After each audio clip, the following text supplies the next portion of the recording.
আপনি সভাপতির দায়িত্ব পেয়েছিলেন, আমার যদ্দূর মনে পড়ছে 2021 সেপ্টেম্বর মাস নাগাদ। তখন একজন মিতভাষী শান্ত সুকান্ত মজুমদারকে আমরা দেখেছি।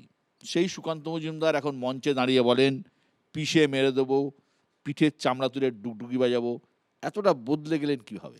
এটা আমি পুলিশকে বলেছিলাম যে যদি পিষি করেন বেশি, জনতা পিষে মেরে দেবে। আমি পিষে মারার কথা বলিনি, জনতাই পিষে মেরে দেবে পুলিশকে। কারণ পিষি করা তো পুলিশের কাজ নয়।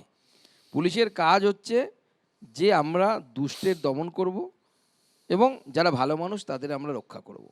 আমাদের পার্টির কর্মীরা যাচ্ছে ব্রিগেডে, আর পুলিশ এর চোখের সামনে আমাদের কর্মীদের উপর ঢিল মারা হবে। পুলিশ গিয়ে শাটার বন্ধ করে দেবে তৃণমূল নেতার রেস্টুরেন্টে ঢুকে, শশীবাজার বাড়ির সামনে। এইভাবে বেঁচে যাবে পুলিশ যদি ভাবে, তো বাঁচবে না। আমরা তো দিল্লিতে দেখি কত আইএস আইপিএস অফিসার চোখের সামনে দেখি আমরা, কই এরকম দলদাস হিসাবে তো কাজ করতে দেখি না তাদের। তারা তো মুখের উপর বলে স্যার এটা করা যায় না, এটা করা যাবে না, মন্ত্রীদের মুখের উপরে বলেন। আমরা দেখেছি কি অসহায়ভাবে একজন আইপিএস আইএসকে কাজ করতে এই পশ্চিমবঙ্গে। এই সংস্কৃতির বদল হওয়া দরকার। আর যে সমস্ত অফিসাররা এই সংস্কৃতির ধারক ও বাহক, তাদেরকে নির্বাচন কমিশনের উচিত কান ধরে রাজ্যের বাইরে পাঠানো।